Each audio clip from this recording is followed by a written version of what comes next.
നമസ്കാരം, ഇത് one India Malayalam.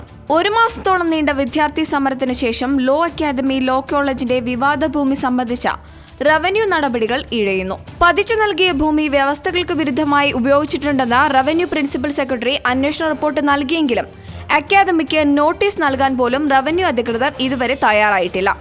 അക്കാദമിയുടെ കവാടവും മതിലും പൊളിച്ചതോടെ നടപടി അവസാനിപ്പിക്കാനാണ് നിർദ്ദേശം. രജിസ്ട്രേഷൻ സംബന്ധിച്ച അന്വേഷണവും എങ്ങുമെത്താത്ത സാഹചര്യത്തിൽ ഭരണത്തിലെ പ്രബല കക്ഷികളായ CPM-ഉം CPI-യും തമ്മിലുള്ള അഭിപ്രായ വ്യത്യാസങ്ങളും വെളിച്ചത്തായി.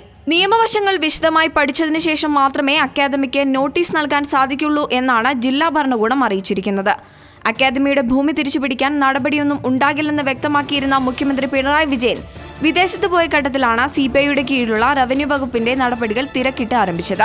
നോട്ടീസ് നൽകിയാൽ അക്കാദമി കോടതിയെ സമീപിച്ചേക്കുമെന്നും സർക്കാരിന് തിരിച്ചടി ഉണ്ടാകാതിരിക്കാൻ എല്ലാ നിയമവശവും പരിശോധിച്ചു മാത്രമേ നടപടിയെടുക്കാൻ സാധിക്കൂ എന്നുമാണ് തഹസീൽദാർ വ്യക്തമാക്കിയിരിക്കുന്നത്. ഇതിനായി നിയമവകുപ്പിന്റെയും പ്രിൻസിപ്പൽ സെക്രട്ടറിയുടെയും അഭിപ്രായം തേടിയിരിക്കുകയാണെന്നും അദ്ദേഹം പറയുന്നു. അക്കാദമിക്കെതിരെ തുടർ നടപടികൾ തീരുമാനിക്കാനുള്ള ഫയൽ നിയമവകുപ്പിന്റെ പരിഗണനയിലാണെന്നാണ് റവന്യൂ അധികൃതർ അറിയിച്ചിരിക്കുന്നത്.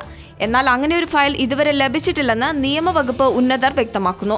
ഇതിനിടെ അക്കാദമിയുടെ രജിസ്ട്രേഷൻ സംബന്ധിച്ചുയർന്ന വിവാദങ്ങളെക്കുറിച്ചുള്ള പരിശോധനയും നിലച്ച മട്ടാണ്. രജിസ്ട്രേഷൻ IG-യെ ഇതിനായി ചുമതലപ്പെടുത്തണമെന്നാവശ്യപ്പെട്ട് മന്ത്രി G. സുധാകരന് റവന്യൂ മന്ത്രി E. ചന്ദ്രശേഖരൻ ഫയൽ നൽകിയെങ്കിലും ഇത്തരം കാര്യങ്ങൾ മുഖ്യമന്ത്രി അറിഞ്ഞു ചെയ്താൽ മതിയെന്ന നിലപാടിലായിരുന്നു അദ്ദേഹം.